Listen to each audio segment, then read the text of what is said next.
Good afternoon. Really glad to be back. Thanks for the opportunity to preach here in your church, to be connected.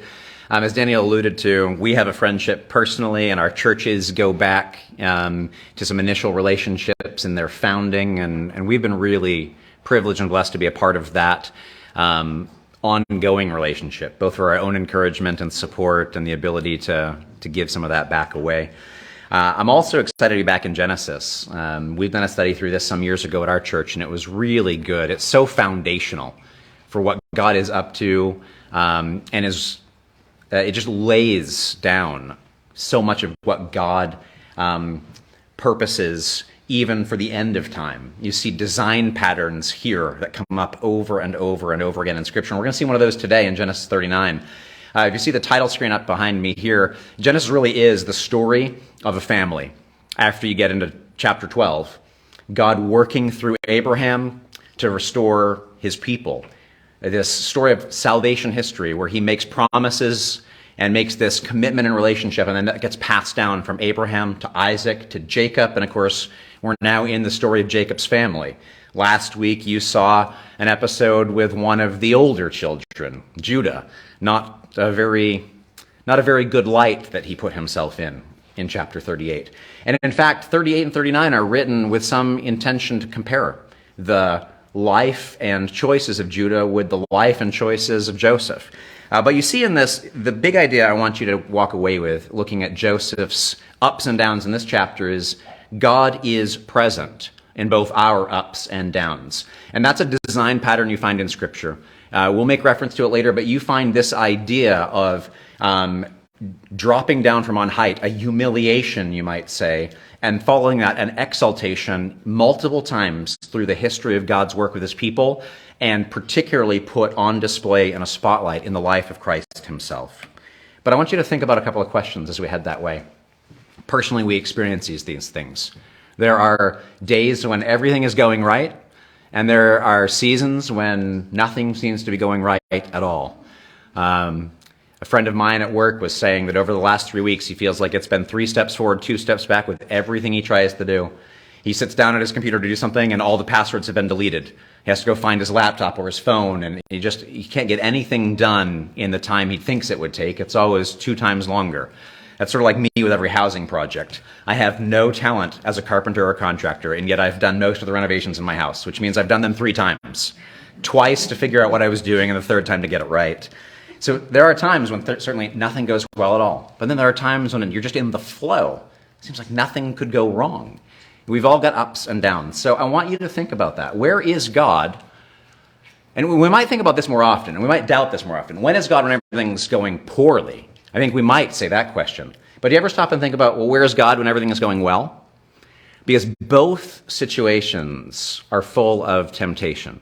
And in fact, both situations for different people will encourage them will tempt them to do the same things, to ignore God or to doubt God. When everything is going poorly, some people may think there is no God. He's left me, he's gone. When everything's going really well, I don't need to think about God. I've got things in hand and all under control. And only when things go poorly do I think, oh, maybe I should stop and pray. So when things are going well, when things are going poorly, this idea that we need to think, where is God in this? And we need to know where God is in life. And we learned some of this in Genesis 39. It's vitally important. Now, this is a slide you probably remember from 4 weeks ago. When we went through the book of Genesis, we wanted to keep in front of us that this is an ongoing story, that it was written by Moses. And I say that because that's important. The very first audience for this book was not Joseph, or Joseph's children, or Jacob's sons, or even that first generation. This was written for Israelites who'd been rescued out of slavery in Egypt, who were traveling through the wilderness, asking questions about, what's this God got for us? Will he really fulfill his promises? How can we face those giants? What is there going to be waiting for us in that land? How do we deal with bitter water and lack of food? And who are we supposed to be? So this is written to Israel on the way in, but before they're in the promised land, reminding them of their own history, reminding them specifically of God's history with them as a people. so that they would go with faith into the promised land, knowing the same God taking them in there had taken their forefathers along journeys in similar fashion before. Now, Israel, the people, hearing this from Moses, of course, are the descendants of Jacob himself, and we're in this story. I mean, this is the story of their family. You know, it's like you might have family stories passed down of your grandparents and great-great-grandparents. You know, I don't know what that's like for you. On my father's side, we have very little. On my mother's side, the family is so proud of their history, we have 2 binders full of information. And anytime any of the current family's life changes, like when I got married and when I had my first daughter and my second daughter and my third daughter, everyone in the family got a new mailing, new sheet. Tear out the old one, put the new one in for Jonathan. And so there's a history in all of these houses on these bookshelves going back to the first Swedes who came over and settled somewhere in northern Maine and started farming potatoes. You know, their family stories are important for who they are. It's important for who I am. You know, I define myself partly by that. And so these stories help define them.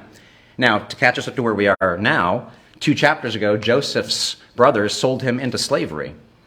But you think about Egypt being a place of slavery, that's familiar for the Israelites. They spent 400 years there experiencing that. They've just been rescued out of that with God's mighty hand through a series of plagues and Pharaoh finally saying, you can actually go. So they will remember their slavery there and connect especially with Joseph in this story as he's brought down into Egypt and enslaved. They also had experienced this golden age under David and Solomon, but then followed that by depression and exile. They'd gone from the heights of knowing God, relating to him, having his authorized presence on earth, to having that temple destroyed, wiped away, wondering maybe what's next, how do we come out of this pit? And again, connecting into Joseph's story, going from heights and dreams to, you might say, the pit himself. So again, Genesis 37 sets the immediate context. If you remember the story, Joseph's father favored him. He was the apple of his eye. He made him that famous coat. And his brothers hated him for that. And then Joseph had dreams. Not just 1, but 2, to confirm that this was really the future God had for him. And of course, maybe unwisely, he was really loud about these dreams. He told everybody he could about them. And they hated him for that too, because he told them that they would bow to him. Not just his brothers, all of whom were older than him, but his father and his mother, in contradiction to every convention and cultural norm. So they sold him as a slave. And they tore his coat, and they smeared it with blood, and they tricked their own father into thinking his favorite son was dead. How cold-hearted. What a messed up, dysfunctional family. And yet, you know, all of us have one of those. Maybe not the same degree, but we've all got our brokenness and our issues, so we should be able to connect with a family that has struggles, rivalries, issues. Jacob kept mourning, though, and we're left at the end of that story wondering what's going to happen. I mean, this is the family that has the promises of God. And it doesn't seem like they can keep it together. There's bickering inside. They almost killed one of their brothers, fratricide, and they only slightly mitigated that by selling him off as a slave, as if he was dead to them. They told his father that he was dead. And then last chapter, Judah wanders off and engages in some, well, less than holy behavior, we'll say. What is going to happen to this family? And more importantly, what's going to happen to the work of God? It doesn't seem like they're fit for it. It doesn't seem like they're going to pull this off. How is he going to pull this off? You know, the covenant of God, the promises of God almost always seem to be walking on this razor's edge that you could fall off one side or the other, and yet they never do. He's in charge. He sovereignly works through even evil and poor choices. And we're going to see that happening, of course, through the story of Joseph, all of these chapters. So God is present in our ups and our downs, in our humiliations and our exaltations, and he himself will go through that same kind of journey. Here's Genesis 39, first couple of verses. We're told, now Joseph had been brought down to Egypt, and Potiphar, an officer of Pharaoh, the captain of the guard, an Egyptian, had bought him from the Ishmaelites who had brought him down there. The Lord was with Joseph, and he became a successful man, and he was in the house of his Egyptian master. But before we go any further, I mean, this is big news after chapter 37. He sold him to slavery, his father's been told he's dead, and we don't know what's going to happen. Genesis 38 doesn't even talk about him, so we're kind of left with this mystery. Well, he's alive at least, but he's far from home and really far from those dreams. You think about that. He was dreaming that he would rule, that his family would have some reason to bow down to him. And now what is he? He's bowing down to a master himself. He's nobody's master. It's a reversal. He's a common slave. 3 times we're told that he was in Egypt. He was brought into Egypt. He was bought by an Egyptian, and there he is. And you can bet Israel, hearing this story from Moses, thinking about it in their travels, would be right there in their imagination, remembering what it was like for them as a slave underneath Egyptian masters, asking, where is God? I mean, that's what they were doing in the beginning of Exodus, crying out. God heard them, and he sent Moses to rescue them, but there was a time when they wondered, what's he up to? What's going to happen to us? You can imagine Joseph probably had the same question in his mind. How does this fit in those dreams I had? How does this fit in the future that I think God had for me? What's going to happen to me? Is this the end for me? Well, it's not. We're told that his master saw that the Lord was with him. So where was God? Right there. The Lord caused all he did to succeed in his hands. So Joseph found favor in his sight and attended him, and he made him overseer of his house and put him in charge of all that he had. From the time that he made him overseer in his house and over all that he had, the Lord blessed the Egyptian's house for Joseph's sake. The blessing of the Lord was on all that he had in house and in field. So he left all that he had in Joseph's charge, and because of him he had no concern about anything but the food he ate. So where was God in all this? Well, very quickly, verse 3, it answers it. God was with him. Even though he was in slavery, even though he was far from the land of promise, God was there. I mean, he had no one and he had nothing himself. He was separate from family. He had no money. He had no influence. He had no power. But he's not alone, actually. God is there. 4 times we're told that God is present. Even far from home, the Lord is near. And this is important because all too common in their day, and in even today, many people's views of the unseen realm, gods and spirits and powers, they believe that they are limited in scope, in power, in space. You have animists throughout the world who believe that there are spirits of this rock or this valley or this mountaintop, and that's where they have power, and that's where you go to meet them. But the God of the Bible is something else. He's bigger than any one space. I mean, even when a temple is built for him, Solomon recognizes that no building can contain him. He is not limited. He's not only found in the Rotary Club on Sundays at 4 p.m. He's all over this world, and he's outside of it. If you happen to get on one of Elon Musk's rockets into the outer space sometime in the future, you're going to find God's up there waiting for you. We like to sing with our kids, and we sing different kids' songs that teach theology. And one of them says that, teaching the idea of God's omnipresence, that no matter where you go, he's there. He's there if you're in Egypt or in outer space. He's there if you're in Kansas or Belfast or Albuquerque or Albania. God is present. He's not limited in where he can reach and where he can work. And Joseph is going to be living proof of that. We're also going to say, though, God's promise and his presence is not limited to prosperity. Now, we hear that he brings it, but for a time, Joseph had none of it. Yet God was still with him. Even in the depths of darkness and poverty and potential despair, God was present. He wasn't fulfilling or experiencing the fulfillment of his dreams yet, far from it, and yet God was still there. Now, even as a slave, though, God made him successful. You get the point as you're reading through this, though. It's not his intellect. It's not his hard work and exertion. Not to say that he didn't throw himself into things with excellence. We get the impression that he has got a good reputation with everyone, but his success is not from his own work. Genesis 39 very clearly puts all of the ownness and responsibility of that on God himself. The success of Joseph comes from the God of Joseph. But here we have him, a slave in Potiphar's house, and Potiphar seeing the presence of God in Joseph's life. I mean, it's that obvious. He's a slave, and yet there's something about him, something that stands out. In fact, everything that he puts his hand to turns out well. It turns out to be blessed. If he's in charge of the slaves in the field, their harvests appear to be bountiful. If he's managing the finances, it seems like everything works out. If he's overseeing the staff, All of a sudden, there's no more disputes. Everybody's happy. There's unity in the workforce. Nobody's bickering. There's no gossip. There's no slander. There's nobody sneaking around, cheating Potiphar. Everything seems to be working well. He's put in charge over field and house. Everything Potiphar owns, all of his responsibilities, he hands off happily to this slave because of the success he sees, because of God working in him. And he's given charge over everything, we're told, except Potiphar's own meals.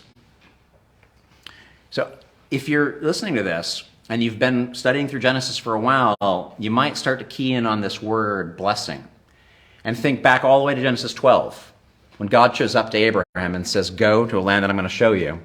I'm going to bless you, and I'm going to bless the people who bless you, and you're going to be a blessing to the nations. And there are little bits here and there through the story of Genesis where we start to see that fulfilled, where we see an inkling, a shadow, you could say, an appetizer like of the fullness to come of God's bringing that promise to be. This is one of those.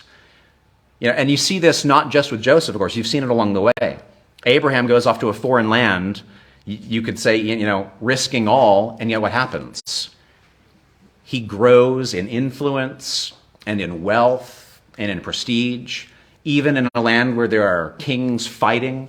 His nephew gets carted off, and instead of Abraham falling to the same fate, he's able to rescue him and grow even beyond that. And then when it passes on to Isaac, and then on to Jacob, Jacob runs off, fleeing from a murderous brother. And yet while he's there with a deceptive uncle, God blesses him and gives him more than he ever thought he'd have and brings him back safely, blessing after blessing with his people because he promised he'd do that. And he shows himself faithful to his promises in every one of these lives, including here in Joseph's. Joseph is blessed because God is keeping that promise that he made to Abraham. But he's also blessing Potiphar, because his promise to Abraham was that that blessing would not stop with him, but that Abraham would be a conduit of blessing. And of course, Abraham passed that blessing on to Isaac, and Isaac passed that on to Jacob. And that is flowing on now still. Potiphar's only concern in the end is his food, because he's so trusting in Jacob, because of the way that he serves, because of I just imagine that the faith he had in the God of his fathers and in the promises that had been passed on was something that was apparent, maybe even something that he talked about. But for whatever reason, Potiphar clearly understood that this man is blessed by God, and I can trust him with everything that I own. I mean, it seems like the only thing he had to decide was whether or not he was going to eat at Olive Garden that night or go out for burgers.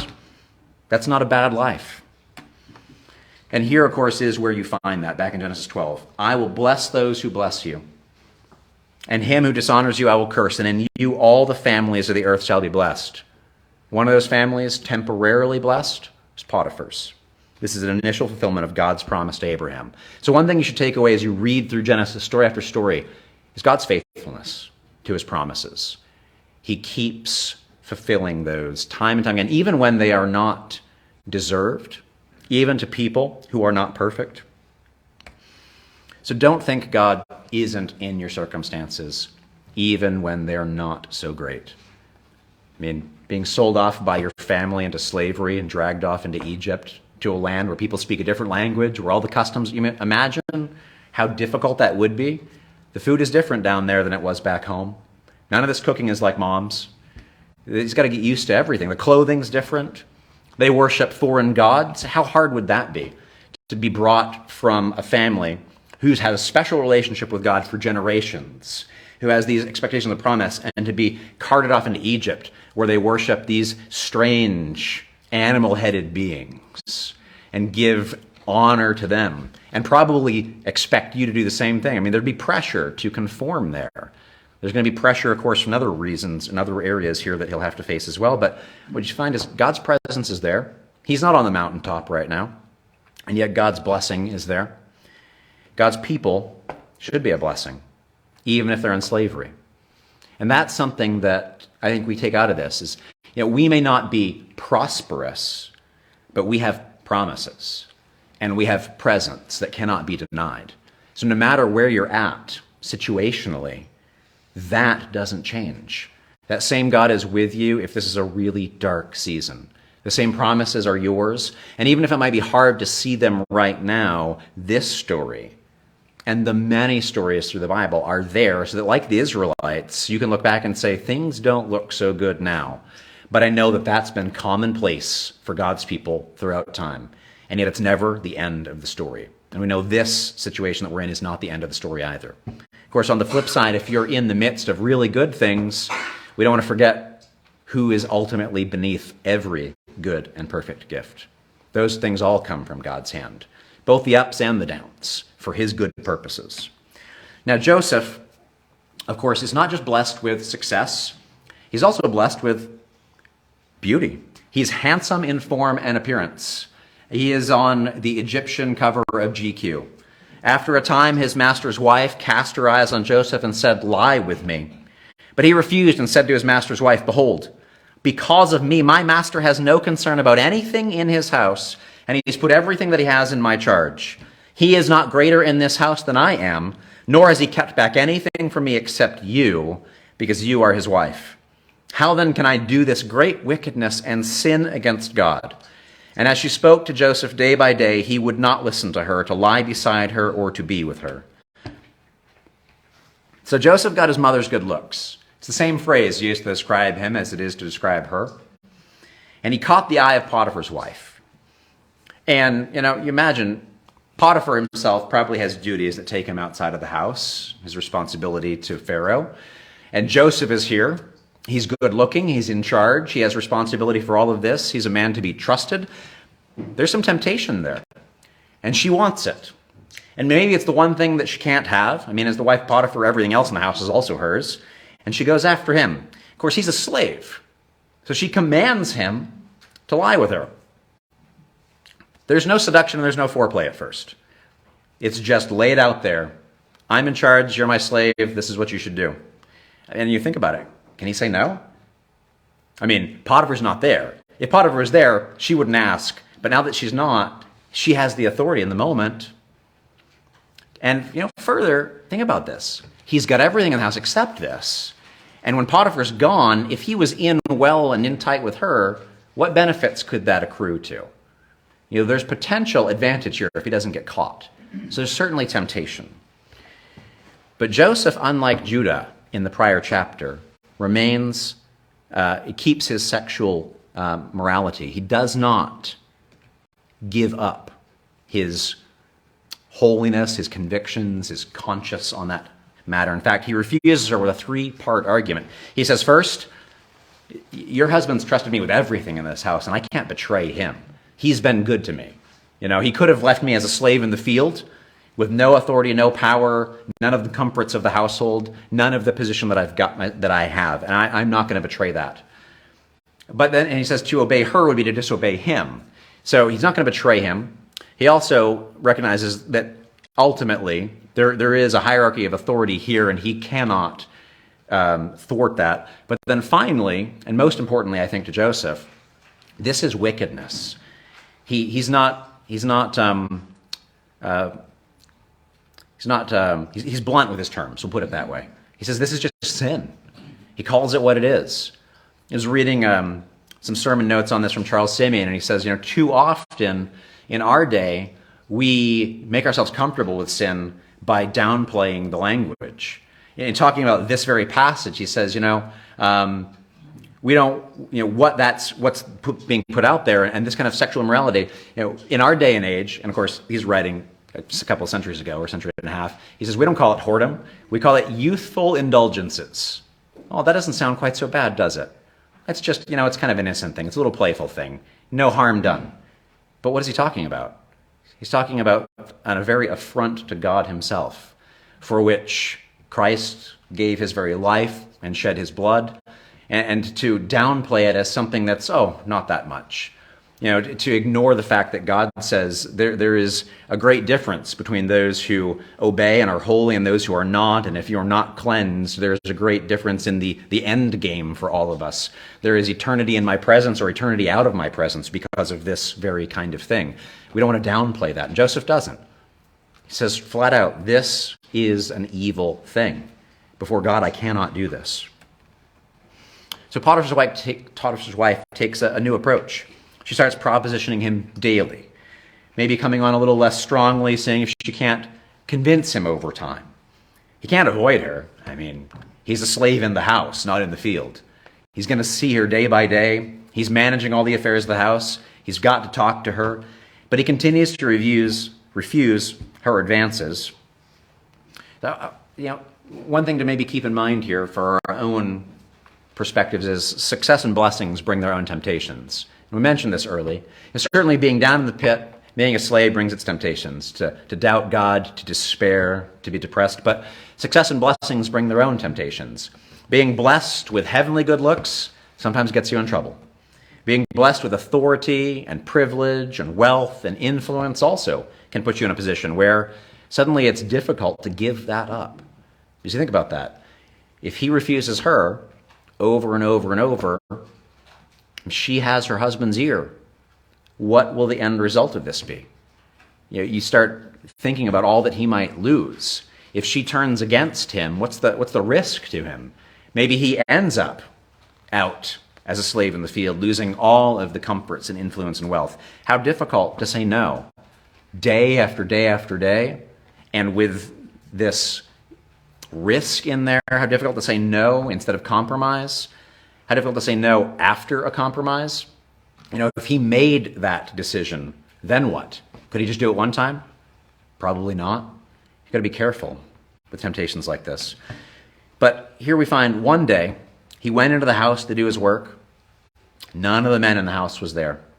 None of the men of the house was there in the house. She caught him by his garment, saying, "Lie with me." But he left his garment in her hand and fled and got out of the house. As soon as she saw that he had left his garment in her hand and had fled out of the house, she called to the men of her household and said to them, "See, he has brought among us a Hebrew to laugh at us. He came in to me to lie with me, and I cried out with a loud voice. And as soon as he heard that I had lifted up my voice and cried out, he left his garment beside me and fled and got out of the house. Then she laid up his garment by her until her master came home, his master. She told him the same story, saying, 'The Hebrew servant whom you have brought among us came in to laugh at me. But as soon as I lifted up my voice and cried, he left his garment beside me and fled out of the house.' And as soon as his master heard the words that his wife spoke to him, 'This is the way your servant treated me,' his anger was kindled. And Joseph's master took him and put him into the prison, the place where the king's prisoners were confined, and he was there in prison." So he left his garment and fled. He was caught alone in the house. Now, he probably had to go in and take care of some duties that he couldn't refuse. He was put into a compromising position. I mean, there's a side note here where you could say, the Billy Graham rule that they put in place is probably not a bad idea. If he'd had a witness nearby, it could have saved him a whole lot of trouble. Sometimes this just can't be avoided. We do our best not to have ourselves in this position when we're at the church. We have windows and doors when we do counseling. We meet together so that no one man and woman not married are together just for the sake of the appearances. Joseph was stuck in a position where he didn't have that kind of help. But then again, on the flip side, with no witnesses, what's to stop him? Why not now? He could take advantage of it. Nobody would know. It would get her off his back. Again, the temptation rises and it increases. Now there's not just the pressure, but there's the opportunity. But at the same time, with no one around there who can stop her, can he do anything about it? I mean, he refuses. He says no day after day after day. Now she's got him. And frankly, the word used is the same word used for assault or rape in other places. And she physically went after him. And you see this here, that when he ran away, the only way he got away was by leaving half of his clothes behind. And I would expect that, despite that picture there, he probably fled with a little bit less on him than that. Maybe just his underclothes. But better to flee immodestly than to be stuck there and in sin. So he takes off. And of course, this leaves him in a compromised position. She's enraged that he refused her over and over again, and finally that he slipped away. And of course now, what's going to happen? This is really serious. She took a big step. Is he going to say something about this? Is he going to tell Potiphar about it? Could she get into trouble? Perhaps. Well, she calls in witnesses before it's too late and gets her story out and straight. Says that she cried out because he had come to assault her. And what's the proof? No one was close by to hear. We were told that no one else was in the house. Well, here's the proof. She says, "I'm holding his garment. He came in and he took this off. He was half disrobed, trying to climb on top of me, and I yelled and he ran." Well, the only truth, of course, in the whole story is that he left his garment behind. All the rest of it's just made up of whole cloth. So she tells the same tale to her husband. Both times to the household servants and members and to Potiphar, she puts Joseph in a bad light. She emphasizes that he's not from around here. He's a Hebrew. He's a slave. Just to add sort of insult to injury. As she tells the story, not only did he assault me, but he's not even an Egyptian. He's one of those. That outsider, that foreigner. And not anyone of prestige, but the lowest of the low, a slave. Who does he think he is? But then, on top of that, she says, you know what, you're the one who brought him here. This is your fault. So she's added all this potential insult on top of it and then laid the blame on him. And all of this, of course, is to stir Potiphar to action. She's playing him, I think, and we're hearing that here. And he's enraged and throws him into prison. It also sounds a little bit vaguely familiar to that interchange with God and Adam and Eve. The blaming of someone else for the problems that you had. You sin, and there's just always someone else that's really at fault. But there's something interesting going on here. If Joseph had really done this, there's no reason to expect that he'd be allowed to live, to be put into prison, be given this extra lease on life. If he'd really assaulted her, Potiphar had every reason and certainly the authority as the captain of the king's guard to have him executed on the spot. But Joseph had been working in Potiphar's house. Potiphar had seen his character. He'd seen his faith. He'd seen God blessing him. And I've got to expect that Potiphar probably had a little bit of an idea of what his life was really like. And maybe behind all of this is an attempt to save face, because he actually doesn't think Joseph is probably guilty of what he said. But if he doesn't do something with Joseph, then he has to do something about his wife. And this is the easier decision. And so rather than killing him, he puts him into a place that is at least safe.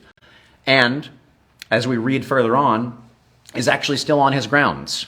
Because as the captain of the king's guard, he's overseeing the prison as well. It seems like this fortified prison that Joseph has put in, underneath the jailer, is also underneath Potiphar overall. So Potiphar still has him in a place that he can keep an eye on him, perhaps, where he'll be as safe as he can be in the circumstances that there are.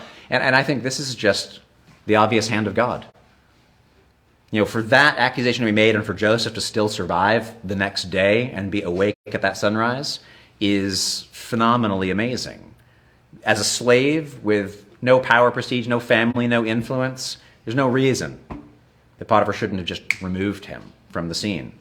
That would be the easiest solution, yet he's still here. So perhaps Potiphar doesn't believe it all. But then you think about Joseph's side of this. He's been faithful. He's been working hard. He's not just been keeping the blessings to himself, but it's been pouring out through him on Potiphar. He's been good to this man and his family. He's respected him in his authority. He wouldn't take advantage of the opportunities given to him with his wife. He's fled evil to honor God. He's upheld that holiness and that reputation. And yet what happens? It just goes from bad to worse. He goes from the daily fight and struggle of that temptation in the house to now being in chains. There's a passage in the Psalms that tell us that there was an iron collar around his neck and chains around his feet. This doesn't seem like an improvement of his lot. Where is the justice in this, despite his faithfulness? Where is God? Again, a reason to ask. You could ask that when he was brought down as a slave, and now, well, where is he here? Well, Genesis 31:29 says, "But the Lord was with Joseph and showed him steadfast love and gave him favor in the sight of the keeper of the prison. And the keeper of the prison put Joseph in charge of all the prisoners who were in the prison. Whatever was done there, he was the one who did it. The keeper of the prison paid no attention to anything that was in Joseph's charge, because the Lord was with him.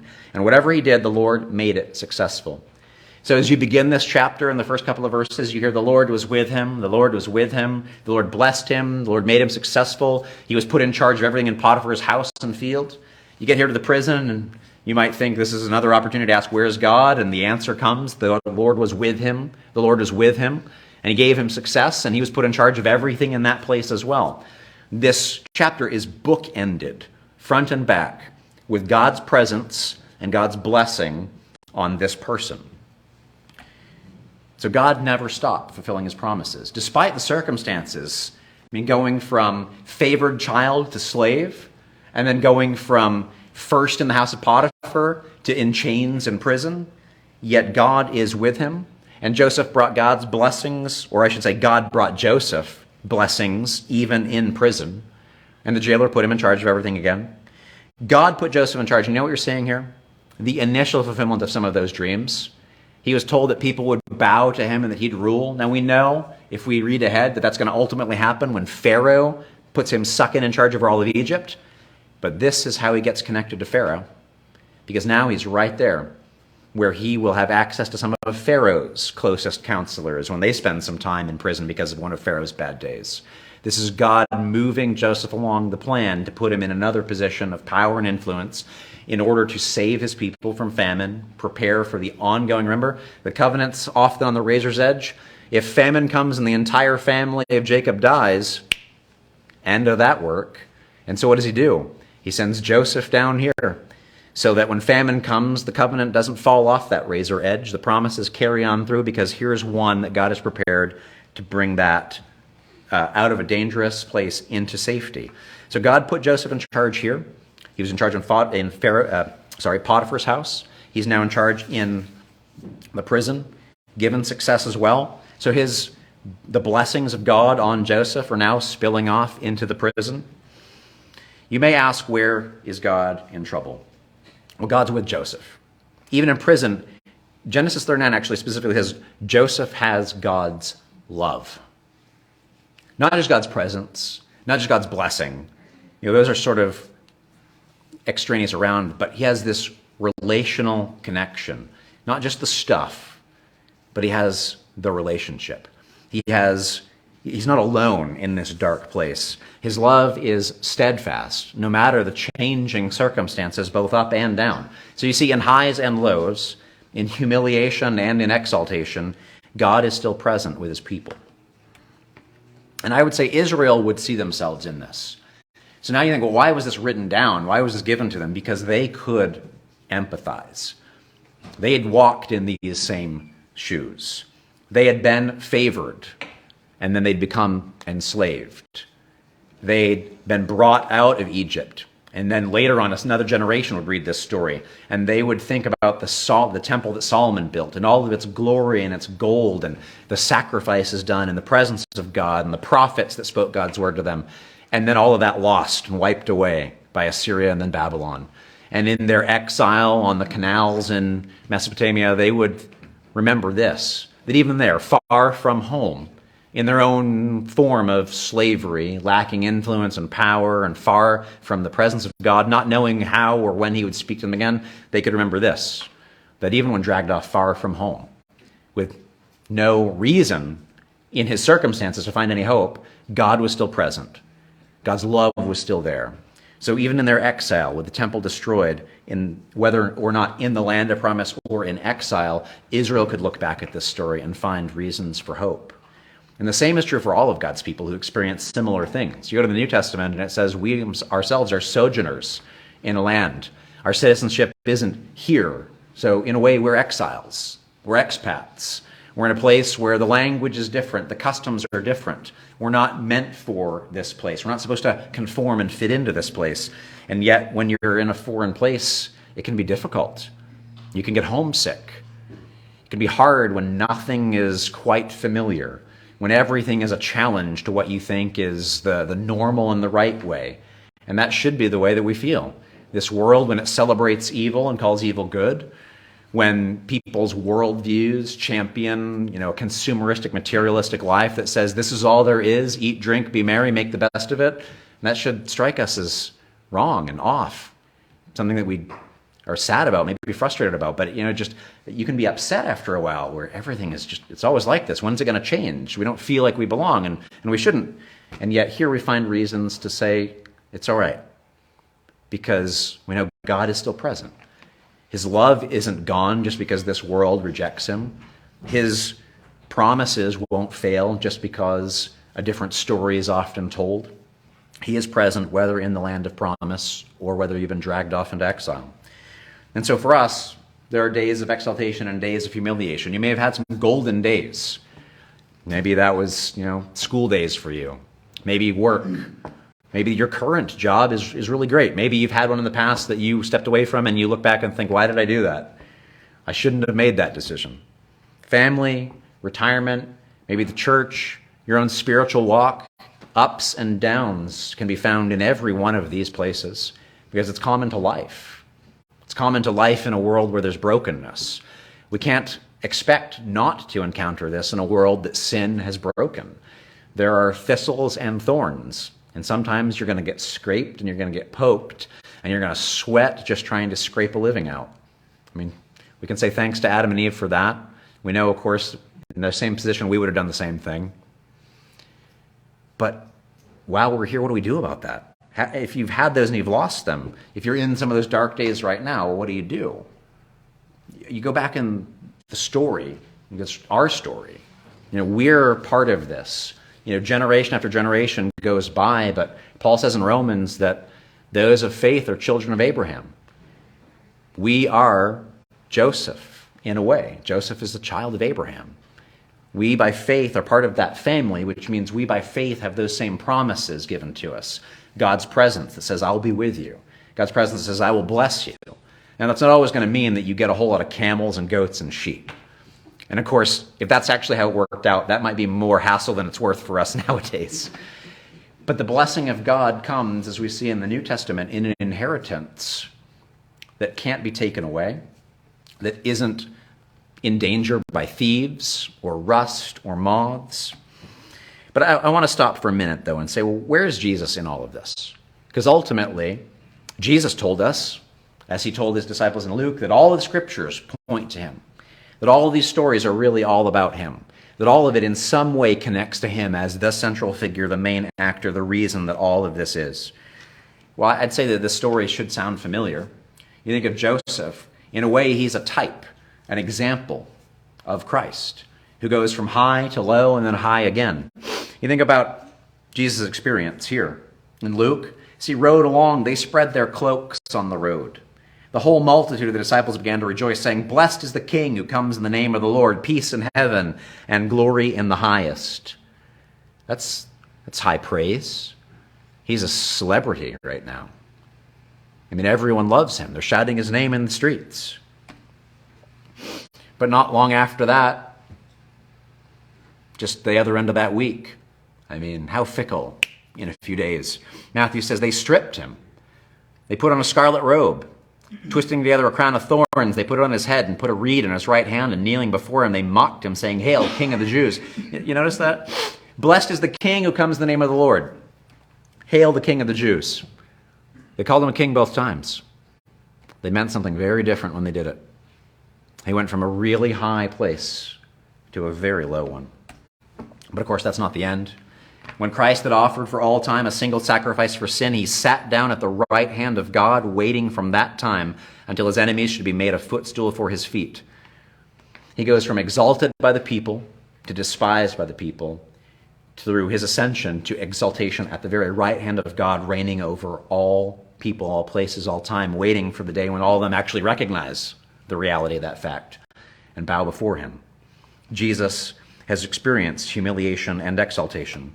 You find it, of course, in, this is Paul in Philippians. Before we get over there, if you were to flip over to Philippians chapter 2, verse 5, there is a section there where Paul is telling his audience to be humble, to have the same mind in them that Christ had. And then he explains what that looks like here. He says, have this mind among yourselves, which is yours in Christ Jesus, who though he was in the form of God, you could say, who though he was exalted on high, did not count equality with God a thing to be grasped, but emptied himself by taking the form of a servant, a bondservant, or you could translate that as a slave.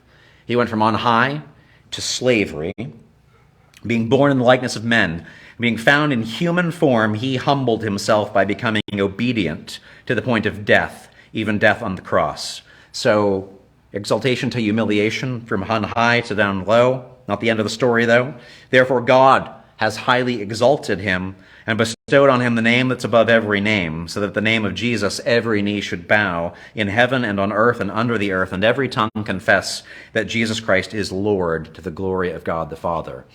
So Jesus' life is one that you could sum up by saying the way up is down.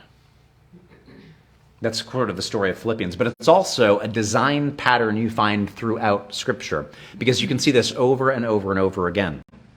You see it in the life of Joseph. He's a favored son, he's a slave. He's first in the house, he's a prisoner. He's first in the prison, he's abandoned and forgotten for years, and then finally he becomes the right-hand man of Pharaoh, which is, of course, to get ourselves a couple of chapters ahead. You'll get there in a few weeks. But it's not the end of that design pattern, because you go just a little further on, you think about Moses. What's he go from? The famous Disney movie? Prince of Egypt to shepherd on the back end of nowhere for 40 years. Sort of a step down. To the Savior God has sent to rescue his people out of Egypt. To the despised leader of his people who they think about killing so they can go back to eat the garlic and leeks and the meat and the pots and forget about the slavery. To, again, the leader, over and over shown by God's authority and miraculous provision. But again, not the end of the story. I mean, you think about Gideon, champion of the people. He's got 30,000 men. He's going to go win. God says, nah, get rid of 20,000 of them. That's still too many. Get rid of another 10. You got 3,000. That goes from sort of high to low. And what happens? God wins and Gideon becomes leader for the people. So much so that they look to him to rule them and they want to make his sons their kings. But this pattern goes on and on. Think about David. Anointed to be king. Recognized as the slayer of Goliath. Brought in as Saul's right-hand man, captain of all the armies. But then when Saul hears the people chanting, Saul's killed his thousands, David's his 10,000, Saul decides, you know what? I'd like it better if you were impaled to the wall with a spear. And David goes from anointed and, there at the right hand of Saul to hiding and living in caves until finally God puts him back on the throne. Over and over, this pattern of up to down to up. And then finally, of course, we find it here. The most important version of it all, Jesus himself coming. And I think that this pattern exists all along the way because God's preparing us to recognize him at work. If that had never happened and Jesus showed up and this happened, it would seem very strange and it would be really easy to doubt. But the pattern that over and over God works this way, when you get to Jesus and you see, you know what? This is not how we would have designed salvation. We would not have sent the Son of God and put him on display on a cross, crucified him. This seems like defeat. It seems like humiliating. It seems wrong. And yet, we should say this looks familiar. This looks like the hand of God at work because he's been doing this over and over and over again. And I think he does it so that we learn to live the same kind of way. And you find Paul gets this later on in Philippians 4. So in Philippians 2, he says, Christ did this. And then Paul can say, and so therefore I can live up and down. He says, I know how to be brought low, and I know how to abound. Paul says, I know how when everything's going well to live. I know how to live when nothing's going well. When I have everything and when I have nothing. When I'm on the heights of the mountains, when I'm in the depths of the valley. In any and every circumstance, I have learned the secret of facing plenty and hunger, abundance and need. I can do all things through him who strengthens me.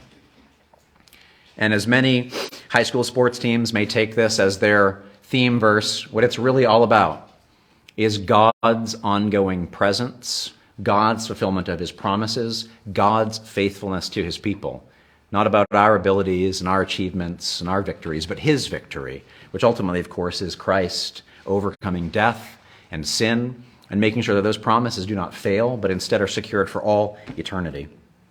So if you're in those golden days, or if you're in dark days, or you're up and down and you don't know Tuesday what's going to happen, neither of those should be places that you are feeling alone.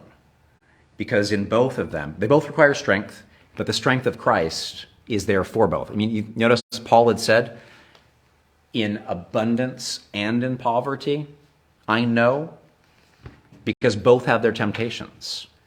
How many of you, like me, struggle when everything's going well to just fall into maintenance mode and forget to give God thanks and glory and just start taking it for granted?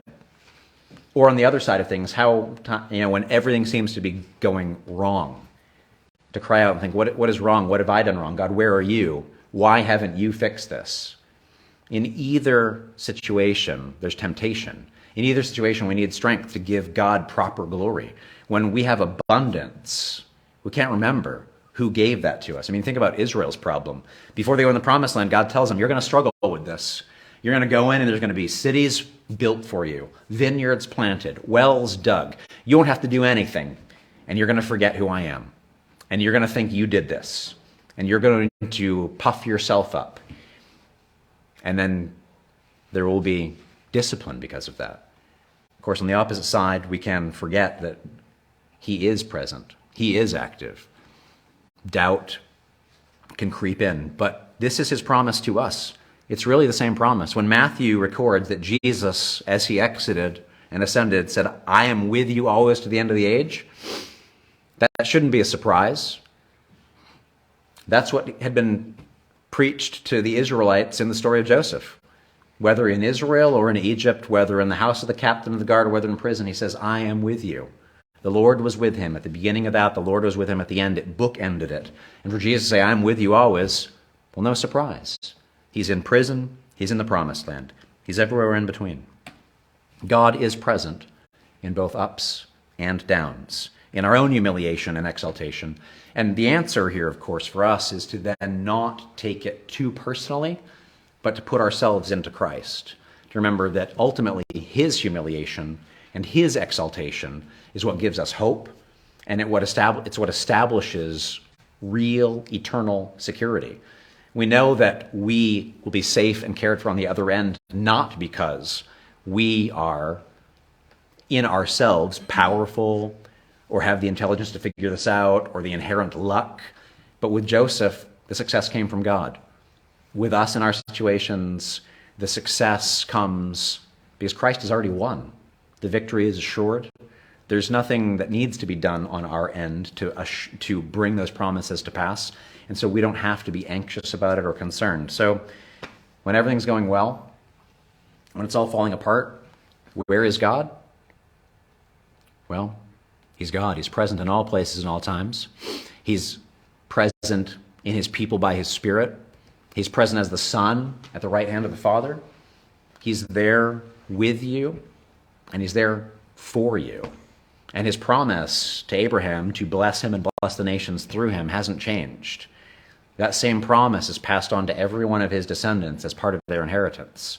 You have the promise that God will bless you and bless others through you, no matter the circumstances that you're in. And in fact, I would argue, because of the circumstances you're in, whether you're in one of those golden moments, God puts you there to bless others through you, or whether you're in a dark moment, God puts you there to bless others through you. You're going to find in the next couple of chapters that happens through Joseph. In the prison, he is a blessing, even in his chains. When he's lifted out of prison, he's a blessing again. And not just, of course, to a small family, but eventually to all the known world connected to the empire of Egypt in that day. That may not be the privilege and the position and the influence that we ever reach, but even in one small relationship, the ones God has put into your life, you are, I would argue, a Joseph. One who knows God, if you have the gospel and the Spirit, one who has the presence of God, one who has the promise of God to be blessed and be a blessing. And ultimately, of course, that's not about physical things. But in this age, it's about the spiritual blessing of God through us as we look forward to the final days when that blessing is both fully physical and fully spiritual, when there's no real distinction between them, when heaven and earth become one place in the new creation. But here we are in this place where people ask, where is God? These questions, and we've done this for years now, questions for gospel conversation, are things people ask, things you may ask. But I challenge you to take these and maybe ask them to other people and use it to tell them the story of Joseph. If something's going well or something's going poorly in the life of a friend that you've got or a family member, ask them, what's it like being in that mountaintop experience, or what's it like being down in the valley? Is God in that? What do you think? Ask them. Do you think God exists? What do you think why is God not doing something about this? I mean, you figure out how that works in a relationship, but then you're going to have an opportunity to say, well, this is what I know of God. Over and over, he's acted this way, to be faithful, to be good, to exercise his wisdom and his power in his love for his people. I trust that. I know that. I experience it. And I want to share that, and I want to give that to you. These stories can be yours if you're a part of this family too. Let's pray. Father, as we close this out, some of us probably are in very dark places. And I pray that we would see your presence. Give us that privilege. Open our eyes to some of what you are doing. Remind us that you are good and not gone. For those of us who may be at the top of our game, everything's going right. Maybe so many good things are going, we just don't have time for anything.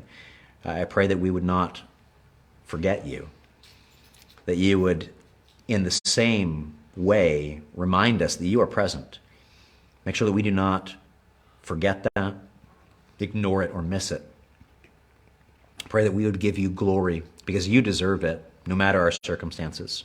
And they would give you glory in those circumstances, and that we would see your blessing on us in Christ, in your Spirit's presence, in your people around us, and that we would be able to conduct that blessing, to share it, to proclaim it, to demonstrate it in unreasonable hope and joy from a worldly perspective that would allow us to tell people why we have every reason to look forward to hope, no matter what this world hands us. We ask that in Jesus' name. Amen.